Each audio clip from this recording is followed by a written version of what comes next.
You're listening to Trek FM.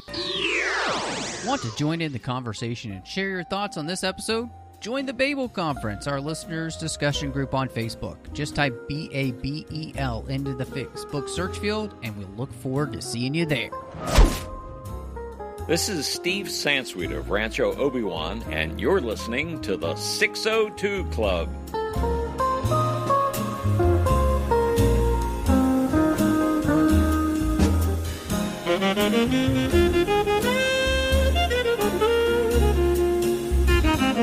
Well, hello and welcome to TFM's local watering hole and that special little slice of Star Wars heaven we like to call aggressive negotiations. That's right, the crossover you always knew, you always needed, and we're doing it again because we've got a brand new Star Wars show that is just completed that we're going to talk about. And that means that I am just one of the hosts here, Matthew Rushing, and with me, as he is for every single Star Wars conversation in the 602 Club and every single episode of Aggressive Negotiations, is the one and only He Makes Bald Beautiful Jedi Master John Mills.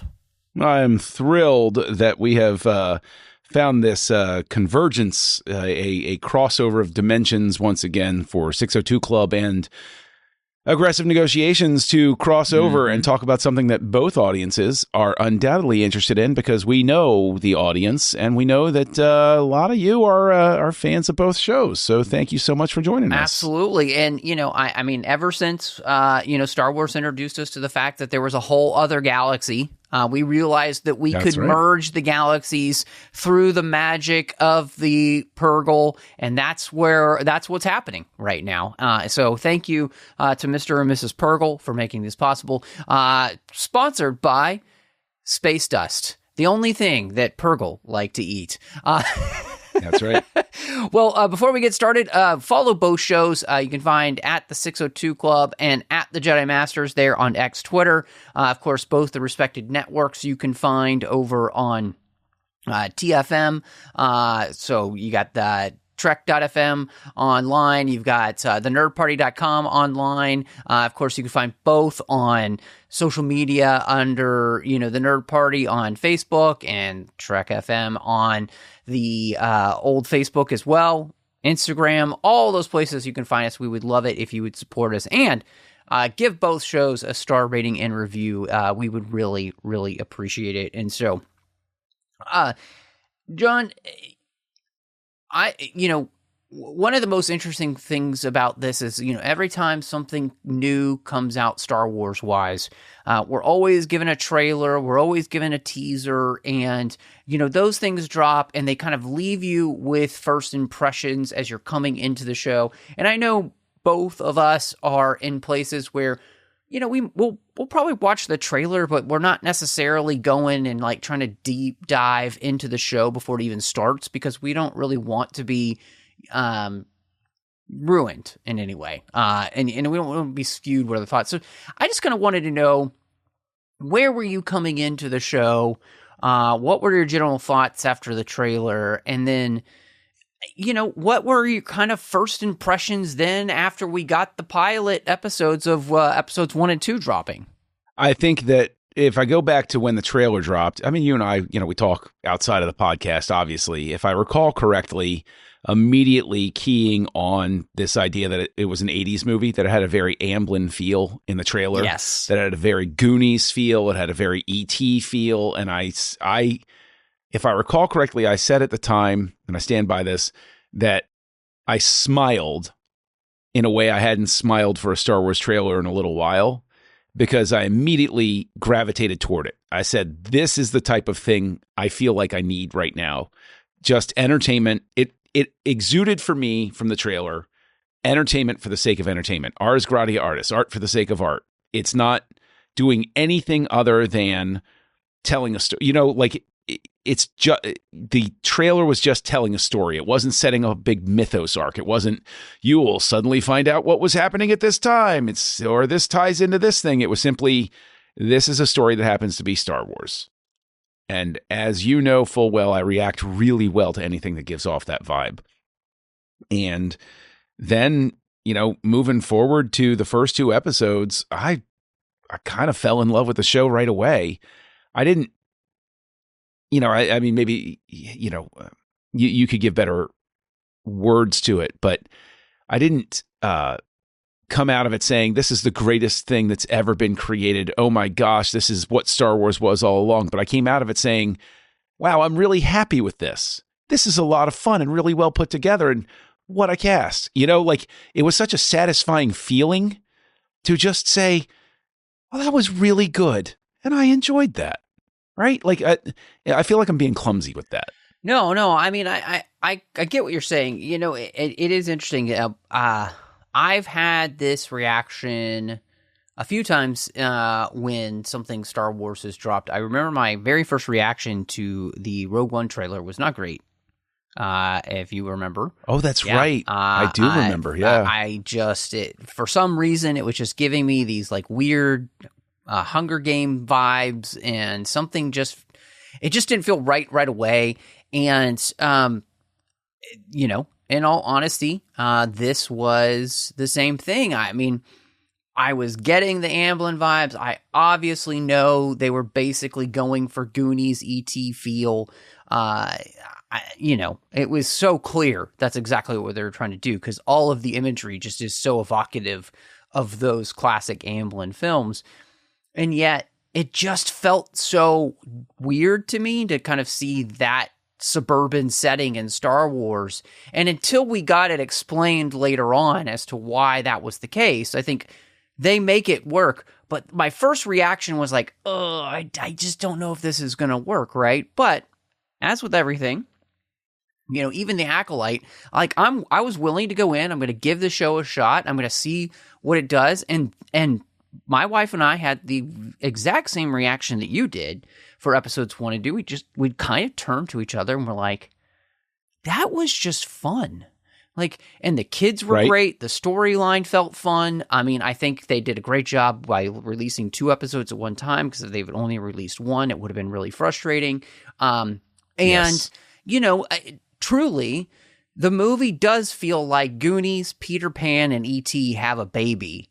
And this is what you get if you mix in Star Wars with that. And so, and there was nothing wrong with that. And I think, what it really showed is that a lot of times trailers just don't give you the right context for stuff, because everything is presented without context, right? And so this show really helped in that. And my first impressions were basically this is basically what they wanted for the Ewok films in the 80s on Endor, but they couldn't do yet. They wanted that feel for those films. Is the same feel this show gives you. They just weren't able to make that happen yet. Well, I mean, and we could always go back and say that they wanted those Ewok adventures to feel that way, but they were limited in different ways than Skeleton Crew ever was. But I want to double back to your whole suburbia thing, and I want to share something. I don't know if I've ever shared this with you before, but we've had so many discussions and we've known each other for so many years. Maybe I did, maybe I didn't. But the way you're describing your reaction to, oh, that's suburbia in Star Wars, where like initially you're like, oh, I don't know how I feel about that, because I'm thinking of Mos Eisley, and I'm thinking of Bespin, and I'm thinking of Jabba's palace and those sorts of things, which when you think about it are really sort of like closed in sets. They're not very expansive, and they're single small areas. But I had a similar sort of reaction at first when I first saw the planet of Naboo in episode 1. Ooh, the very first time I saw the image of it on screen, it looked too much like Earth. And so this sort of varying actual functional planet with cloud patterns and land masses and water, like, messed with my head, because I think what you're speaking to there, and I think that's what makes Skeleton Crew a much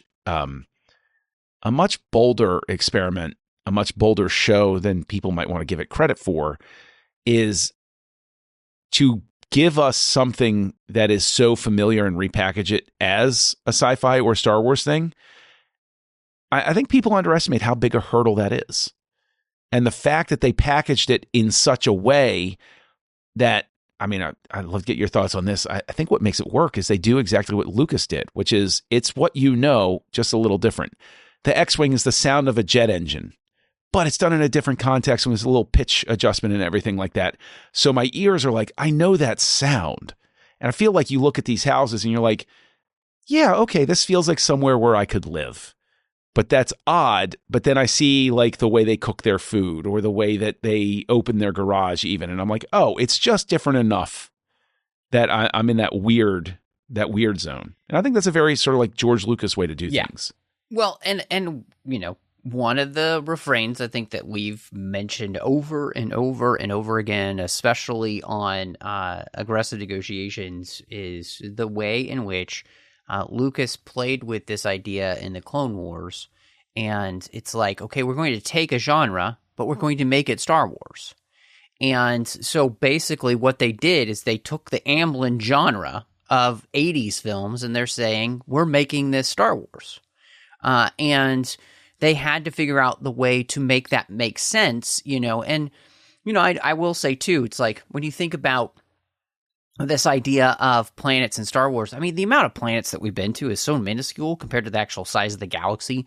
You know, when you think about that, it also makes sense that, I mean, you know, we've actually never been to a planet like Chandrila, which we know is, you know, a very peaceful planet, a planet, you know, Mon Mothma is from, and, you know, seems to be a very stable planet, has been for as long as we know, you know, I mean, even from before the Clone Wars, during the Clone Wars, after the Clone Wars, and during the Empire, obviously this is a place that seems to be able to keep its identity, right? And we know, too, from Andor, it's a planet that has a rich history. It has a rich kind of culture to it as well. And so it almost seems like the type of place that might look a little bit like this, actually, because it's just kind of like an everyday normal planet that people live on that hasn't been ravaged by war or isn't built, you know, on a place where it's just all desert or it's all forest, or it seems to be built on kind of like a normal, to quote the other Star franchise, M-class world, right? It's like just like everyday normal planet, you know? Yeah. And I think that the appeal of that, you know, it's one of those things where I think it let me enjoy something from the very beginning more. And it was the idea that there would be a kid so enamored of the stories of the Jedi that we would see how the Jedi had been portrayed as legends in kid materials even. And the way a kid would have that dream, which makes it immediately accessible to us as an audience, especially the older people in the audience, to be like, oh yeah, I remember sitting there and reading those storybooks and thinking, oh yeah, I want to be a Jedi. And so it makes that kid immediately relatable. Yeah. And I think that another thing that it does really, really well is we are very used to Star Wars presenting us with found family, but this show goes out of its way to present simply family. And all different types of family. And I thought that was really great too, because it shows, well, family still exists. Not everybody has to be an orphan or born of the Force or a smuggler or anything like that. There are going to be just average people out there who are just kids fighting against their parents, a single dad who's in over his head and works too long, a loving family that's supportive, or, you know, whoever it is their people with the same sort of hopes and dreams. And that's actually what made Star Wars appeal so much back in 77, as Luke came from, it was an aunt and uncle, but he's just a kid on a farm somewhere. Like, that taps into that 77 energy big time. No, I agree with that. And, you know, again, like you said, you know, the point of the story is to tell a slightly different type of Star Wars story. And so, you know, I think you saying that just really makes me think of the idea, you know, the kids in the story and their exploration of the world, right? They're coming into the galaxy, their introduction to the galaxy. That's the story, right? That these kids kind of stumble into what Obi-Wan would call a much larger world.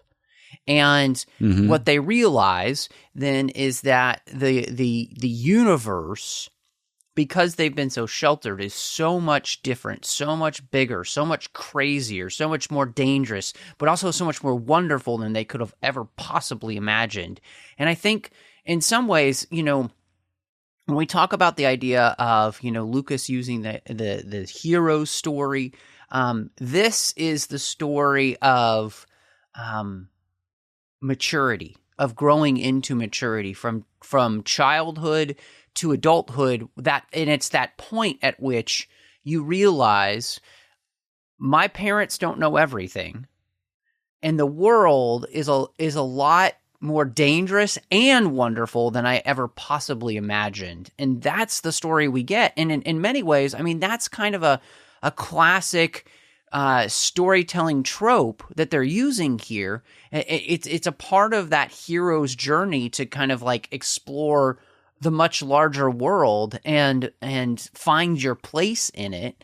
And I think that's the other thing that makes this really an accessible show, because it's that thematic element to which kids can gravitate towards, but it's also the thing that adults can also, you don't even have to have kids, but you can remember what it was like to be the kid and think you knew everything about the world, and then just kind of get smacked upside the head and realize, oh, I don't know anything, right?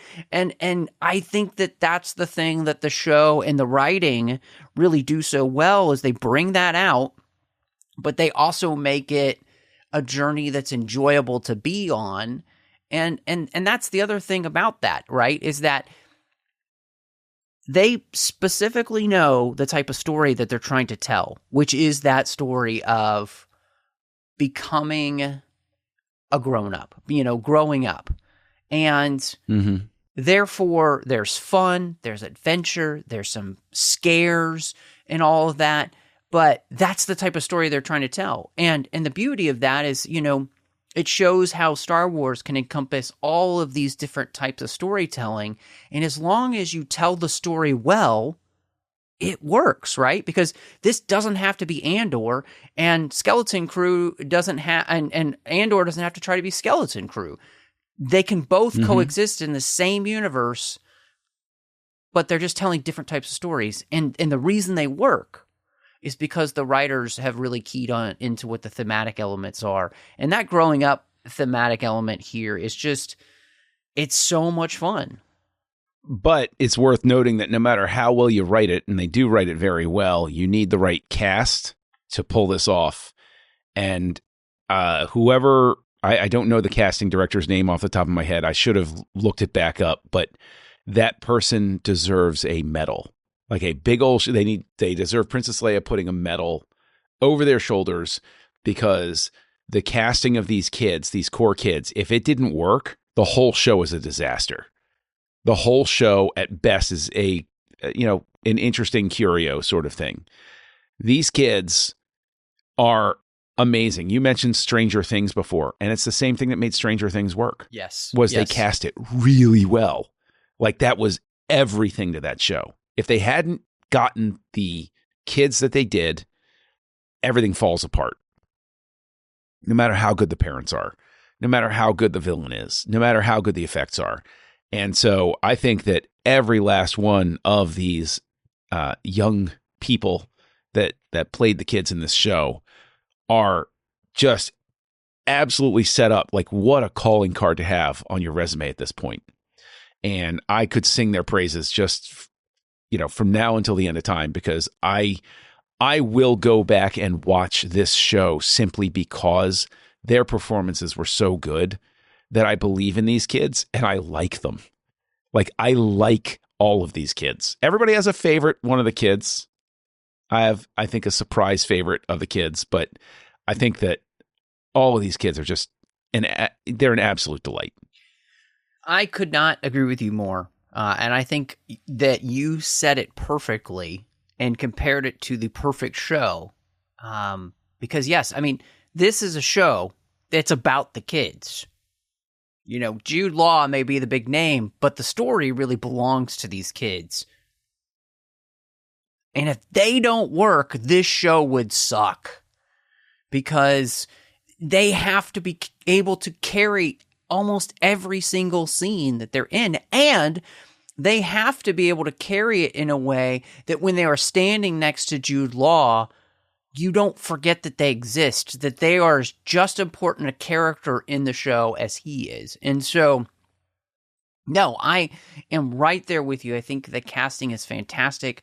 I really enjoyed all of the kids. I mean, the boy who plays Wim does such a great job just kind of like making him kind of annoying at the beginning of the show. And slowly but surely, as that character starts to mature, right? He becomes an even more likable character, Fern, who's just kind of like bossy and thinks she knows everything. Her softening is wonderful. And the fact that the voice of Neil, he doesn't even get to play the character. He just gets to be the voice. And there's never a disconnect between him and his performance artist is astounding. Mm-hmm. It is astounding because the voice was right for the character. Yes. Like it's sort of, it's not a 1-to-1. Everybody, don't come at me with pitchforks here, but it's along the same lines of getting the right voice for Vader. If Vader doesn't have the right voice, he's just a weird dude in a helmet, right? Getting that voice was like, oh, now he's a villain. Now he's an amazing villain. Getting Neil's voice right, super key. And the performance in the suit was wonderful, but again, this is a hat tip because there's a lot of technical accomplishment on this show. Yeah. This is a hat tip to the sound designers and the sound engineer and all of those people, the sound people that worked on the show. Neil sounded like he was on set with them. That's key. That is a very easy thing to screw up and have it sound like somebody recorded later, but they got the ambient sound of the voice just right, that I sat there the whole time thinking to myself, oh, well, okay, that the person in the suit must be the kid then, because it matched up so perfectly and it sounded so right. I knew it couldn't have been. But I was like, it's sort of like the, we all know how the magic trick is done, but if you do the magic trick well, we appreciate it even more, sort of thing. And I think that the girl who plays KB, I think she is unfortunately the cast member that is most likely to get sort of overlooked over time. People gravitate to Wim. They love Fern. They gravitate toward Neil. Neil got an instant fan base. Yeah, I mean, they call it Neil Nation. Fan base. Yeah, Neil Nation is out there. But KB, she did such a good job of playing I agree. Strong but very vulnerable girl. And that the key scene was between her and Wim when she's sitting there and her life's literally on the line. And she has to convey to Wim, this is how you have to save my life. You wanted to be a hero, right? And just that idea of a hero. Yeah, something like that. but just the fact that she and the young boy who plays Wim are able to carry that scene. Like that's a really big dramatic scene to carry, and they do it with very deft grace. But if I recall correctly, also that episode was directed by Bryce Dallas Howard, and you have a top tier director Bryce. Working with you there. Can Bryce do any absolutely wrong? Top? I mean, not in Star Wars. Not seriously, give that woman a Star Wars film. How many times do we have to say it? No. If we keep having to say it, I'm going to get really upset in a few years. Well, and so you ask if she can do any wrong, and the reason I said not in Star Wars is I would not let her near a cloning facility with dinosaurs. I think she makes bad decisions. This is true. There. This is true. I'm just saying. No, I agree. So. I agree with you there. That's an excellent point.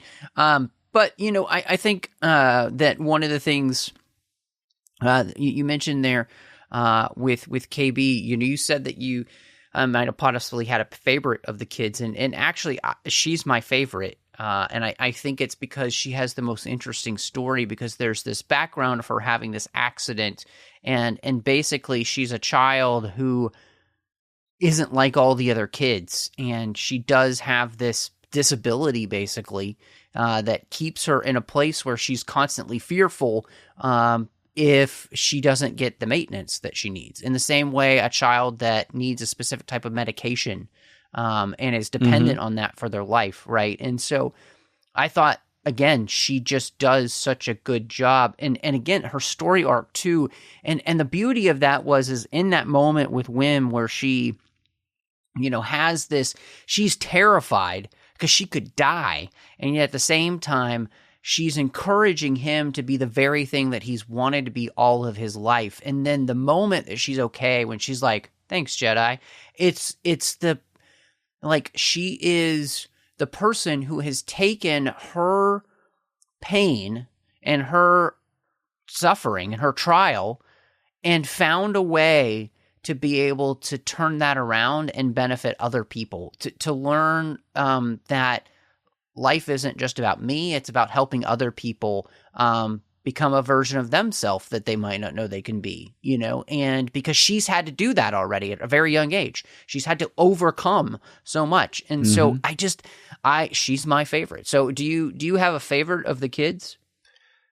It's hard to pick, but I actually wind up gravitating toward Fern, because I think that the idea of the kid or any person who's trying so hard to be the responsible one and be mature and grown up, and then at the end of the day is just as afraid and confused and scared as everybody else. And the journey is about understanding that and then getting to a point where you allow yourself to feel it, but still do what needs to be done. I think that's a really important type of character for anybody. And I think it's a really important character for kids to understand, especially young girls, where you don't have to be tough as nails to make it in the world. You can be a fully realized human being in touch with your emotions, so long as, like the Jedi, you say, okay, this is what I'm feeling, but in this moment right now, I have to, push that aside and get things across. And seeing her go from this very rebellious, but at the same time sort of carbon copy of her mom, who's always trying to command the situation and be in charge and present a certain thing, and become fully comfortable in who she needs to be. That I like Fern. I like her journey a whole lot. This takes nothing away. Neil Nation, please don't come for me. I love Neil too. I want to get a Neil action figure because I think he's so cute. He's like the little the surprise heartthrob from any show, where it's like, oh, everybody loves this kid. This is great. But they had to have known when they were putting Neil together. Neil reminds me of Neville from the Harry Potter series, where, he's the lovable, beautiful, kind perfect. Of like kid who everybody just thinks down upon, the kids that are cool, like KB and Fern, right? They would see somebody like Neil and just be like, oh, dude, but it turns into a character to which, rises to the occasion in the end. And just like all of the other kids, grows. And I think that was just incredibly interesting. And okay, so their counterpart to the show is who turns out to be the main villain and legitimately stays actually the villain the entire time. We don't get a redemption arc with Jod. And so I'm really interested to see what you thought of Jude Law as this character, and especially when we slowly get hints about what his actual story is and, what's happened to him. Somebody who is as charming as all get out, but also, just as dangerous and as selfish as all get out. Yes, extremely selfish. I think that before we recorded, I was talking with a friend of mine, and he actually mentioned how he didn't like the way Jod wound up being, quote unquote, as villainous as he did, threatening to cut people up, willing to put the kids at risk, willing to kill people, those sorts of things. And all I could think was, he's a pirate. And what it exposed to me is what Jude Law does is he uses that natural charm that he has to lean into where we all want this character to go, which is lovable heart of gold. He's not really a bad guy. But then the lesson by the end of the show is, no, sometimes people are just jerks. Sometimes it's just bad. You can't bank everything on an 11th hour conversion sort of thing. And Jod never hides what his motivations are. He's a manipulator. He's a liar. He's everything that you think he is. And I think Jude Law, it's obvious to me, Jude Law is having tremendous fun in this show. Getting to be that type of villain. He's a mustache twirler. And then when he has the lightsaber at the end and having that juxtaposition of good guy blue lightsaber being used badly, it is visually evocative of Anakin, right? You've got the wrong color lightsaber. It's supposed to be red if you're like that. But no, he's carrying a blue one. So it's that extra sense of,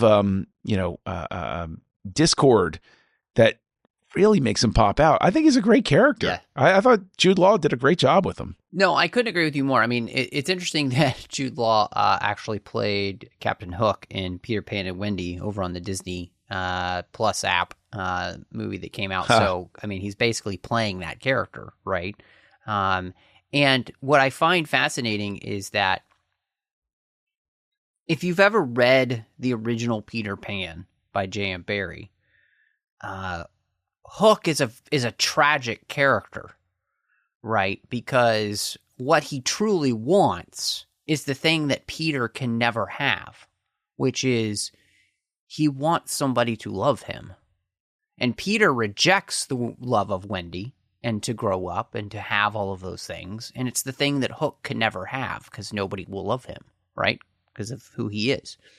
And I feel like, Jod's background of being somebody who was found by a Jedi, began to be trained, and then she dies, and then he's left by himself, is tragic, right? It's basically, what happens to Oliver Twist if Oliver Twist doesn't turn it around, right? What if he just continues to be a thief? What happens to Asajj Ventress if Dooku never finds her, right?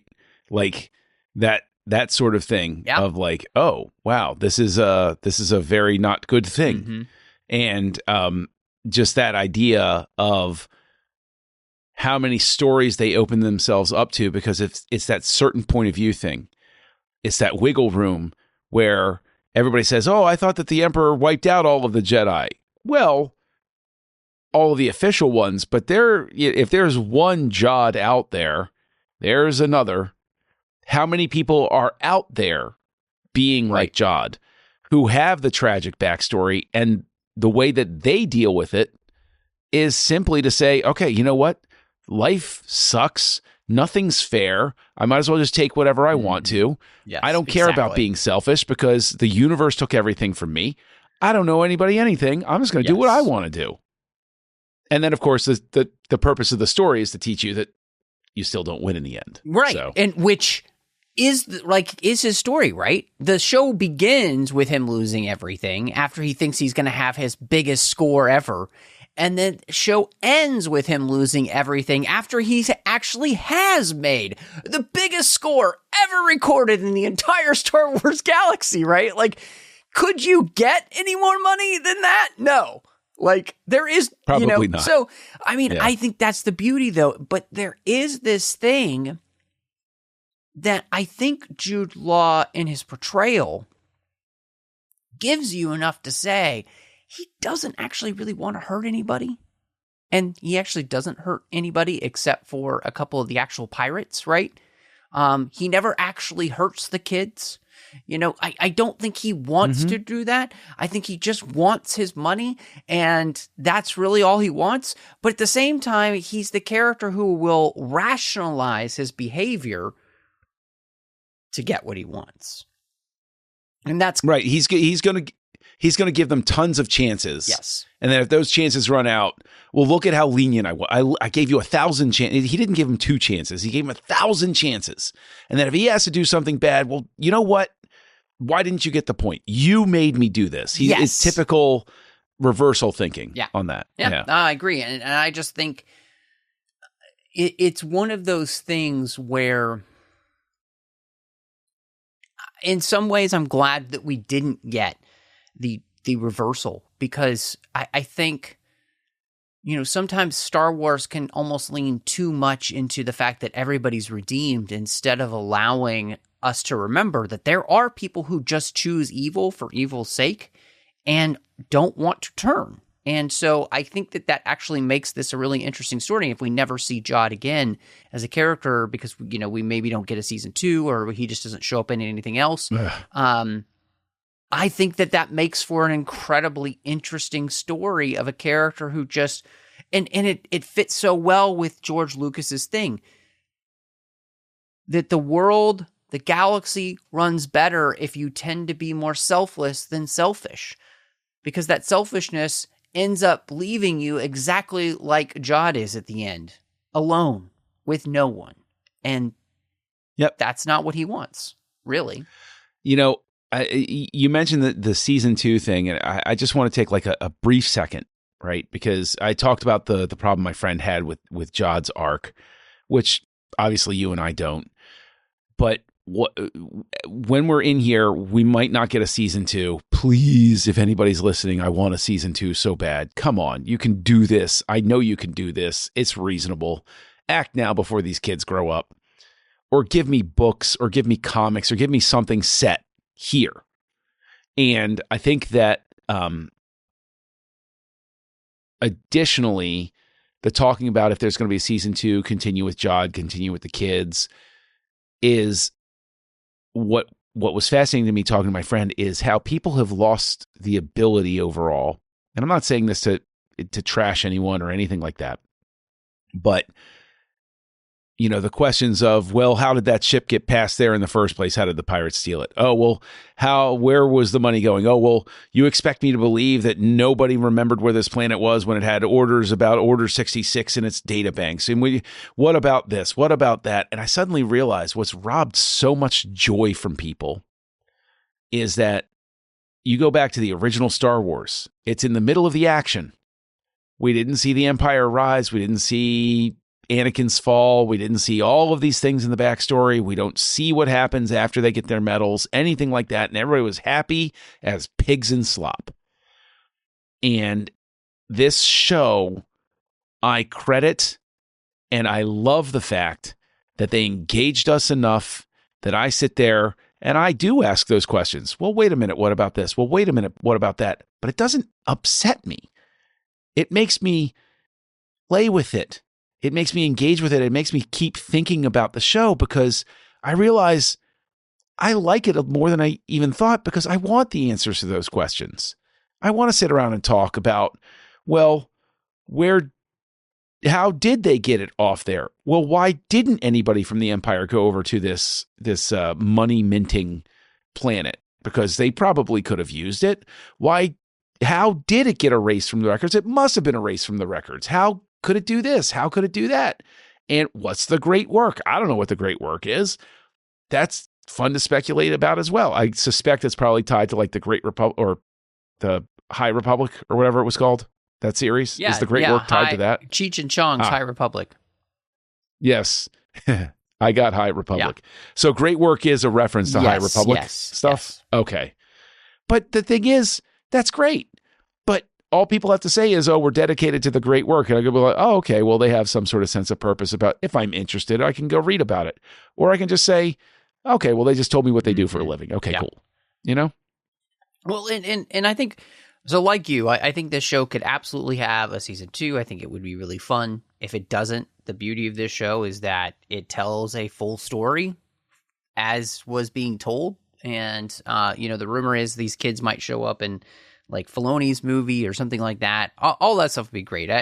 But I do think it is fun in the sense that, there are all of these new mysteries that the show creates around the Star Wars galaxy, right? Like the mystery of At-Aten. And, exactly how that planet got lost to time as the Empire came to rose to power. Which, when you're reading something like Mask of Fear, which is about to come out, and I've gotten a chance to read, it's like it's not that hard to understand how that could happen as the Empire takes over and things just get lost in the shuffle. Especially when the planet is literally hidden behind a planet, an illusion that makes it look like a gas giant. The old Republic, like you're talking about, with what is exactly their part in the great work, and how does all of that work? I love that, right? But it's the same type of thing that the Ahsoka series did. They don't answer all of the questions about the other galaxy and what happened to that galaxy and all of that stuff. And it's a part of the joy of like being in a big universe where we can tell all different types of stories. And it's those new mysteries that in some ways that, Chris and I have talked about many times on the Orb, talking about Star Trek Deep Space Nine, where that show, it was clear so much of the time that the writers didn't necessarily, they've said it right up front, these days. If you read an interview with them, it's like they didn't know exactly where they were going. They didn't have it all planned out, but they wrote themselves enough threads to be able to pull on that they could do that. Mm-hmm. And then they just began to pull on those different threads and see what the implications of pulling on them would be. And I think that's what, a show like this has kind of done. It's put some threads out there that you could totally pull on and see what the implications of pulling on them would be. But at the same time, you don't actually have to have them because that's not the point of the show. The point of the show was to tell the story of these kids growing up into a much larger world. That's the show. And everything else is just the icing on top, right? And I think you're absolutely right to point out that it's just, in some ways, it's like, and I think Star Wars fans can be a problem in this is because we want everything explained, but so do Star Trek fans, and so do Marvel fans, and so do DC fans. I mean, we've just gotten used to everything being explained to us instead of allowing stories to have mystery and having fun with the mystery, right? Absolutely. And it's funny just to show that it goes, across the spectrum. I have another friend, and the thing that he criticizes, for instance, about Rise of Skywalker is he says, oh, it's so silly how the Emperor uses space magic to bring this fleet up. And I look at him and I'm like, that's your problem with it? You wanted the Star Destroyers explained? Like, okay. That's the thing I'm least concerned about. You're not concerned about the fact that they use space magic for the Emperor to come back from the dead? Yeah, okay, sure. That's the thing. But yeah, obviously I agree with you, but it's what's so great is this is also getting back to the idea that I'm not going to mention any other shows, whether it's this franchise or any other franchise. Again, it's the idea of exploring and discovering, and the sense, like you're talking about with the threads, that no matter where I go with it, there's always more to learn, just like the real world. I'm never going to know everything on the planet. I'm never going to know every tradition or custom or place or artifact or history or anything like that. That's impossible. All of the stuff that I have is a really fascinating picture of stories in time, but I can't put it all to, and there are certain things where I have to say, you know what, I know enough about that. I don't need to know every detail about it. I just know that it existed, and that's fine. How many times do we make that agreement in life?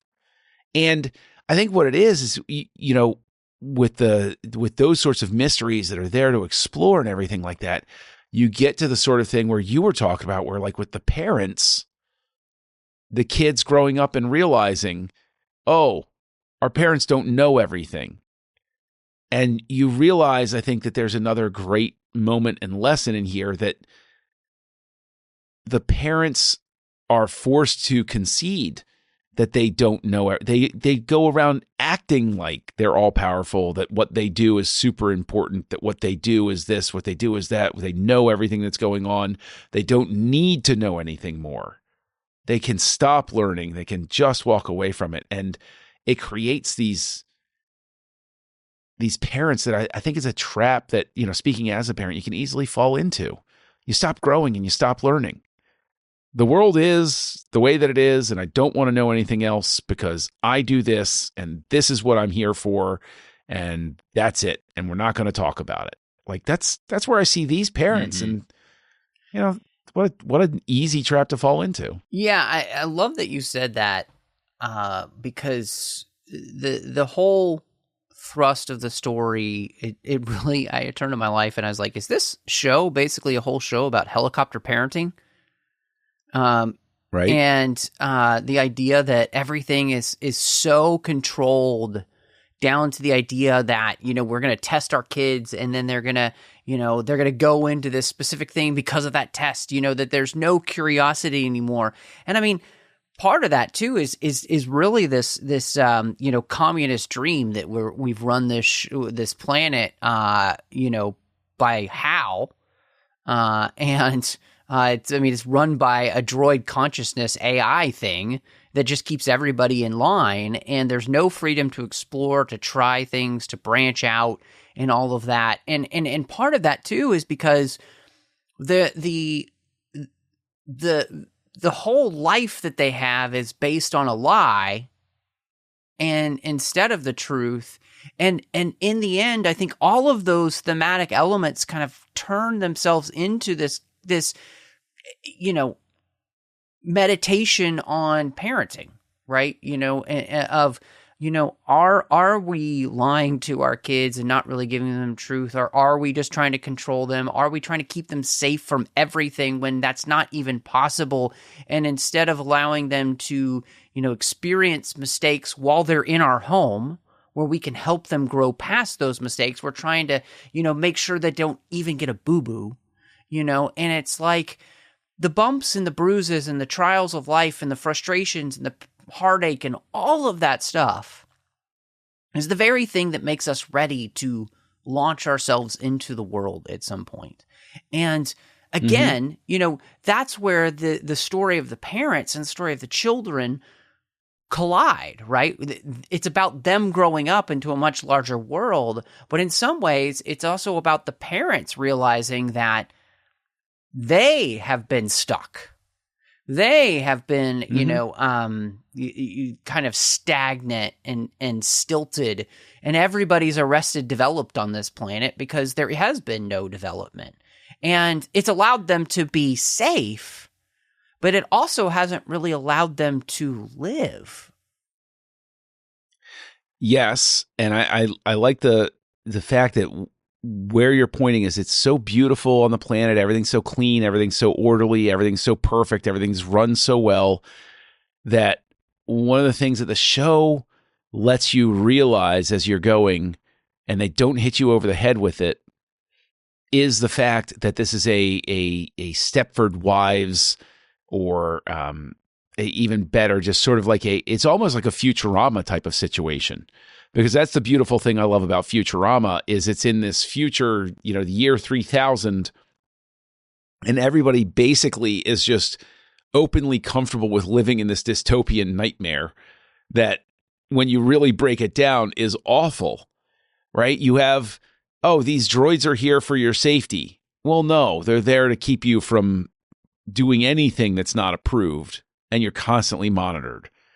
And you have, like you said, they've ceded their own autonomy off to, and how topical is this, to a machine learning tool that keeps everything running and efficient, but at the cost of everything being hideously sterile. I mean, I would love to peel apart what happens at Atten once that central processing core is gone. Mm-hmm. Yeah. And they have to find, like, I would love, even if you're not going to give me a season 2, give me a book on Atten that teaches me what happens after this. Mm-hmm. Because I think you have a microcosm here Yes. of what happens with the Empire or the Republic when they fall. Yeah. Yep. Is it going to be chaos? Yes. Because we're learning now it's chaos. Yes. We've got chaos everywhere, and the Republic can't keep up with it. And we're stuck with going out there and, pirates are everywhere and problems exist all over the place. And for all of the great things I might encounter, all of those sorts of things, but just that desire to control. Everything should be programmed and perfect and never vary. Yeah. I mean, the whole thought process around the pirate's life, I'm kind of interested to see what you kind of thought about just getting a chance to explore more of the pirate world, the underworld, especially in this New Republic era. And because, obviously both of us are fans of Solo and kind of wanted more in that. But it's interesting to me because the pirate life and the underworld life, they seem very different. And what I loved is that there is a distinction between those two. And to me, that was the most fun about like getting to hang out with these pirates. And obviously, there's so much about them that's based off of something like Peter Pan or the Pirates of the Caribbean and that kind of thing. But I was very much enjoying basically that we truly got an opportunity to visit a part of the Star Wars universe that we really truly haven't spent very much time with. And this is exactly where the old expanded universe fell down in all of the books that came out in the 90s, is all it did was just be concerned with the New Republic and those sorts of things and the great big threat. This is much more interesting and much more believable because when the Empire falls, it's just like when the Soviet Union collapsed. Eastern Europe lost its mind. All of this stuff that had been kept under wraps and controlled and everything went nuts, and it became a very dangerous world very quickly. Yeah. It's hard to describe because everybody looks back with rose-colored glasses on the 1990s. And I can tell you, there was a lot of tension about where the world was headed because all of the sudden there was no control anymore in a certain part of the world, Yep. which had all of this bottled up chaos for a very long time. That is not to say anything bad against real people in the real world. It's just that's the way the world was. And or at least in Europe. But you're right. Exploring this is so much more interesting. Seeing why the New Republic can't get its act together. Seeing why there are all of these issues out there is so much more interesting because I don't know where it goes. I don't know the endless possibilities with it. If you come back in, and I swear I'm not doing this to throw shade, but one of the disappointing things about The Force Awakens was Empire 2.0. And I'm like, well, Yeah. I've seen this before. That's not particularly interesting to me. Empire 2.0, okay. Pirates and chaos? Okay, well, that's interesting because the story possibilities are endless. That, and when you give me Kelly MacDonald as a pirate, I need more of that character pronto because I can listen to her talk forever. AKA Merida from Brave. So a Disney princess has found her way into another Disney princess has found their way into Star Wars. And so, no, I couldn't agree with you more. And part of that, it's like It's also kind of the thing that we loved about something like the Clone Wars, the Bad Batch, and Rebels, where it was allowing us to explore lots of different parts of the galaxy. And, the Clone Wars, right? You gave us Hondo and really opened up the yes. world to that. And of course, then he continues into Rebels. And so, great character. And Galaxy's Edge. Right, and we love Hondo, right? And so this basically just built on what had already been done, but allowed us to truly spend an extended amount of time with them, which I thought was great. The other part of this show, John, other than Andor, I have to say, and this is not a knock on any of the other shows, because I still think, they look pretty good. But this production value was absolute top notch. And even the volume work, I thought, here was phenomenal. This show looks great. I thought there were parts with the volume that let me down a little bit, but I tend to be hypercritical of things sometimes. I own that about myself, right? And I know that I can be I am no more observant than anybody else, but I'm the type of person that goes into something like the volume or blue screen or anything like that, and I walk in and I'm immediately sitting there saying, no, you can't, like it's sickness. It's a sickness in my head. But where I think the production really shines is in certain effects choices they make. Really help sell it. And also the design choices they make. When they go off and they dock and they go off on the little ferry to get to the pirate way station, and there's clear like scotch tape on the bubble, or that's a tremendous choice. When I see the designs of the ships, when I see that they've thought about the way that tether would behave, and it behaves the way I expect a tether to behave, that is a huge effects win for me, because I believe that thing exists. I believe, forgive me for forgetting her name in the moment, the little owl creature that's like Okra from Dark Crystal. Yeah. Yeah. That effects work blew my mind. Like that is an immediate favorite side character right there. Like people went nuts for Neil. Yep, I went nuts for that character because I was just absolutely mind blown on how good that looked and how well it worked. Yeah. Total A game. But boy, I'll tell you what, the stop motion crab it filled me with so much joy to see that work, because it was exactly the type of old school corny monster I expect in Star Wars, and realized so completely that I didn't doubt its existence. I didn't look for the strings. I didn't look for the matte lines or anything like that. I just sat there going, oh, that is so neat. And so I think that there were a lot of effects decisions that really, really succeeded here. And I think that I will concede that while I don't think that all of the volume stuff was as successful as I would have liked, it's as successful a use of the volume as I've seen up to this point, with a couple of exceptions in, some Mandalorian episodes and stuff like that. Because on the whole, it was very convincing. And, and I mean, the effects work with Smee, SM33. Yeah. That was some next level stuff, man. Yeah. Absolutely next level. I mean, the fact that his name is SM33, which is basically Smee, is fantastic. So perfect. So I agree with you in what you said, in the sense that this is the most effective volume work they've done yet, which that's where it was just like it felt more seamless than it has before. And I think that's the part that was great. The fact that the Tippett studio named that stop motion crab Tetanus is phenomenal.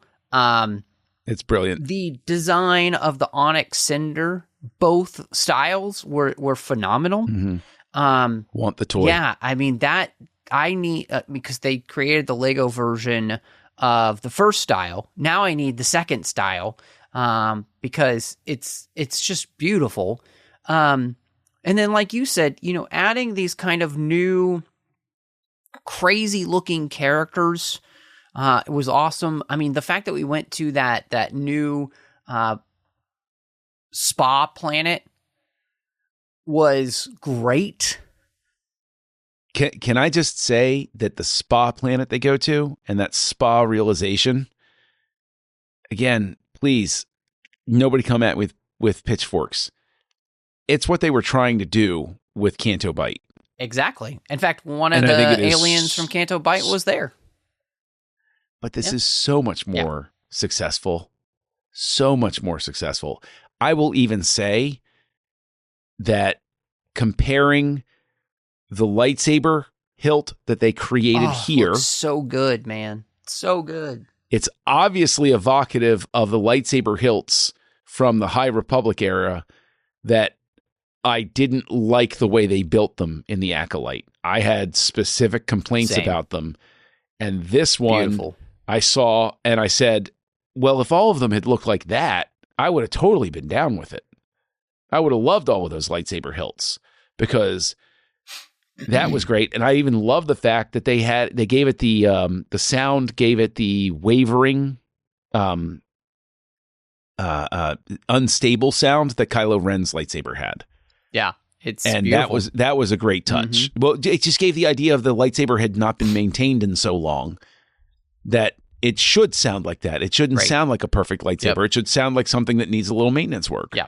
No, I agree. And just everything about it was wonderful in that sense. I mean, the top-notch design work. It's the type of design work that we do expect from Star Wars, right? And yes. And so yes, we do. And I think it's clear here. We have not really given praise to the directors or the creator, but John Watts, who brought us the Spider-Man films in the Marvel Cinematic Universe, gave us this show. And then all of the directors that they pulled in, we already mentioned Bryce Dallas Howard, which if you don't give her a Star Wars, movie soon, we riot. What is wrong are we with doing them that they haven't? But know. It did show that Watts, with the help of Favreau and Filoni, really created something that works. And,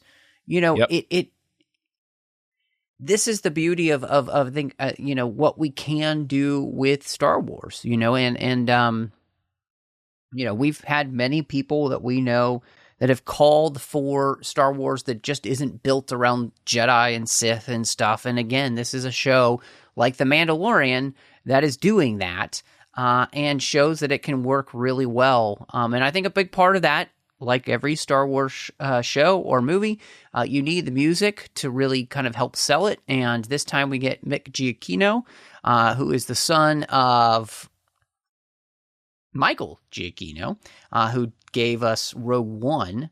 And man, I mean, does he nail the music? Because basically it just sounds like E.T. and Goonies and Hook and Home Alone and all of those type of things had a baby, and that's the sound we get, and it's great. It's just the perfect the symphonic sound that he creates is the perfect merriment with what's going on screen, and it's great. I love it.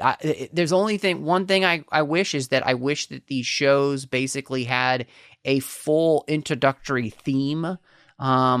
As like motif. A credits sequence, basically, that had the full theme, because Star Wars works so well with the full theme. But, it's great. Yeah, right, an overture.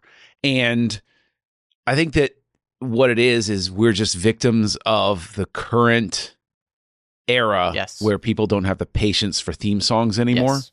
Yeah. And Mandalorian kind of got there, like a middle ground with it, but it was very minimalist.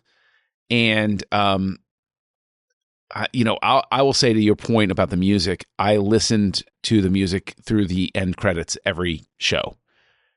I enjoyed the music so much that I would sit there and listen to the end credits, and probably the best compliment I can give it. Yeah, no, I mean, right there with you, and I'm glad the soundtrack's out now, and it's been great. I love listening to it, and so I am fascinated then with all of our conversation about this show. Where do you land in your ratings for the show?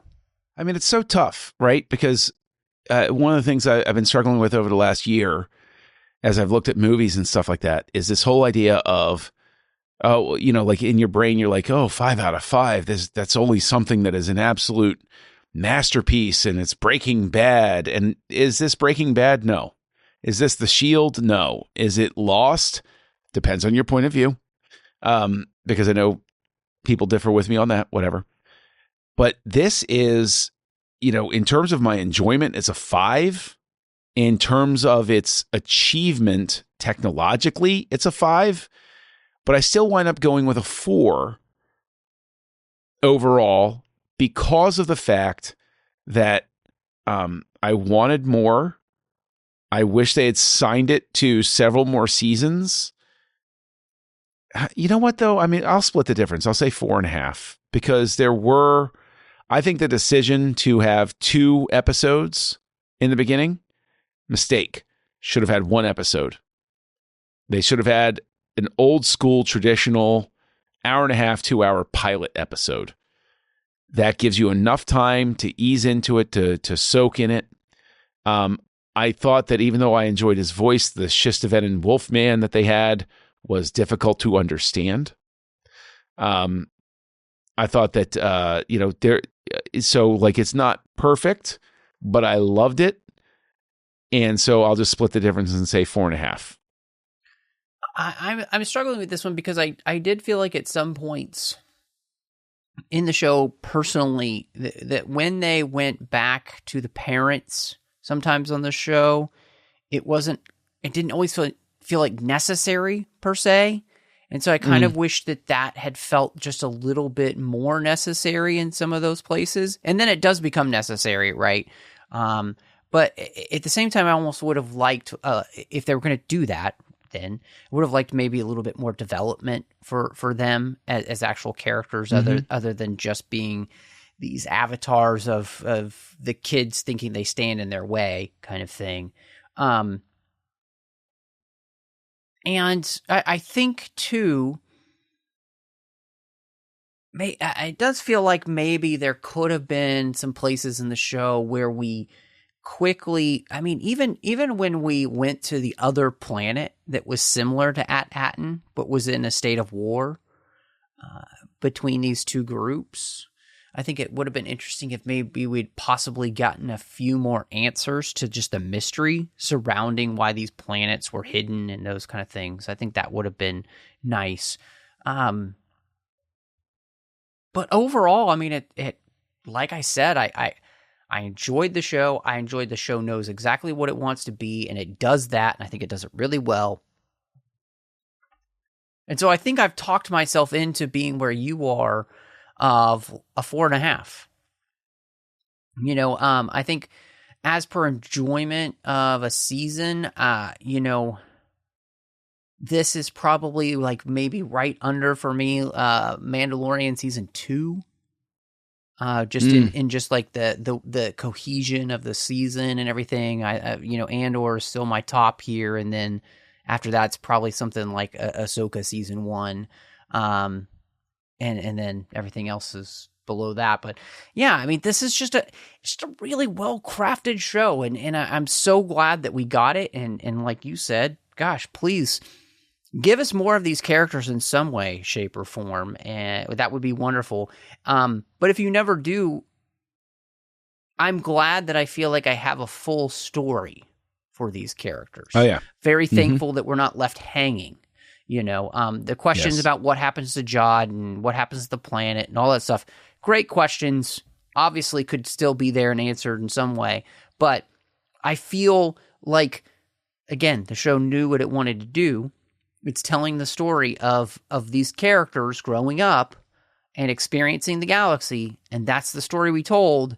And when they come home, they have a completely new view of life, and so do their parents, and so does their entire planet. And it's so, and that arc is completed by the end of the season, and that helps me to really just enjoy the show. So, but John, maybe people want to talk to you about Skeleton Crew, or something else out there on the wilds of the internet. So where would they find you? Well, you can find me out there as Kessel Junkie, and you can find me over on the Nerd Party Network, co-hosting 2 shows. One is called House Lights with Darren Moser and Tristan Riddell. That Trek FM fans should remember both of those names. We have a great time on House Lights talking about film directors. And then, of course, the crossover with this episode, Aggressive Negotiations, a Star Wars podcast that I co-host with you, Mr. Matthew Rushing. Well, you can find me all over social media under the name Matt Rushing02, of course, here on the TFM network. Lots of other shows outside the 602 Club, of course. In fact, we got a special surprise that's coming up here for you soon as we're diving into another anniversary rewatch. So be on the lookout for that. And then over on the Nerd Party Network, you also find me with a completed show called Outpost with Drea Kaufman, as we discussed every chapter of the Harry Potter series. But John, I think it's time we close these negotiations and head back to the temple because, it's about that time, right? I guess it's time to close these negotiations, and you know what? Come on back now. You hear?